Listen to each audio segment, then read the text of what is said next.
Hello friends, welcome to our channel.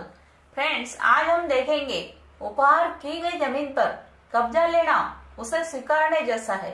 Supreme court का अहम फैसला। फ्रेंड्स, वीडियो अंत तक देखिए, लाइक कमेंट शेयर कीजिए और सब्सक्राइब करना न भूलिए। तो चलिए जानेंगे।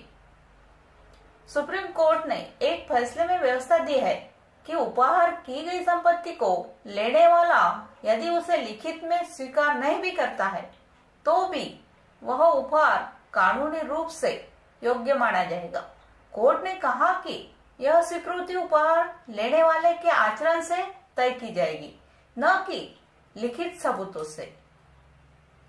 जस्टिस की पीठ ने फैसले में राजस्थान हाईकोर्ट का निर्णय पलट दिया, जिसने उपहार को इस बिना पर खारिज कर दिया कि इसे लेने वाले ने इसे स्वीकार किया है। इसका कोई सबूत नहीं है। पीठ ने अपने फैसले में कहा कि उपहार स्वीकार कर लिया गया है। इसका अनुमान इस बात से लगता है कि उसने संपत्ति का कब्जा ले लिया है या स्वयं गिफ्ट डीड ही उसके कब्जे में है। संपत्ति स्थानांतरण एक्ट 1882 की सेक्शन 122 के अनुसार गिफ्ट डीड के कानूनी होने की शर्तें यह है कि यह बिना किसी पैसे लिए की गई हो और पूरी तरह से स्वैच्छिक हो। इस तरह से संपत्ति देने से दानकर्ता का पूरी तरह संपत्ति पर अपना मालिकाना हक छोड़ना है। उपहार लेने वाला देने वाले के जीवन काल में इस संपत्ति को कभी भी स्वीकार कर सकता है। वही अचल संपत्ति स्थानांतरण के बारे में सेक्शन 123 कहता है कि यह स्थानांतरण रजिस्टर्ड डीड पर होगा, जिसमें दानकर्ता के हस्ताक्षर हो और साथ में कम से कम 2 गवाहों के भी हस्ताक्षर हो।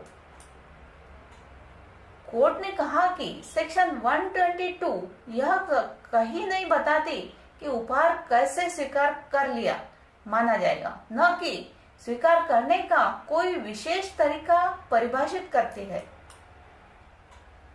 कोर्ट ने कहा कि उपहार मंजूर करना इससे माना जा सकता है कि लेने वाले ने संपत्ति पर कब्जा ले लिया या गिफ्ट डीड उसने दान करने वाले से अपने कब्जे में ले ली है।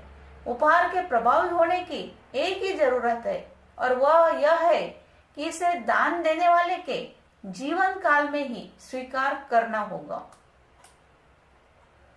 यह है पूरा मामला। याचिकाकर्ता ने राजस्थान कृषि भूमि सीलिंग एक्ट 1973 की कार्रवाई को हाईकोर्ट में चुनौती दी थी।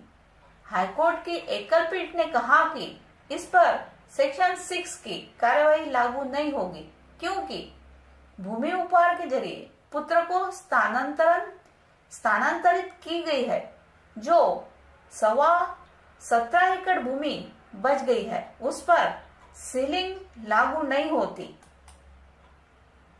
लेकिन खंडपीठ ने इस फैसले को 2008 में पलट दिया और कहा कि गिफ्ट डीड को देखने से यह कहीं नहीं लगता है कि इसे स्वीकार किया गया है।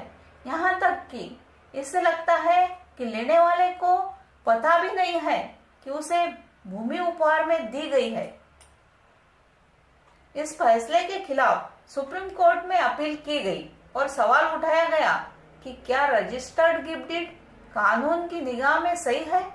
सुप्रीम कोर्ट ने अपील स्वीकार कर ली और उपहार को सही मानकर 127 बीघा जमीन दौलत सिंह के पुत्र नरपत सिंह के नाम कर दी।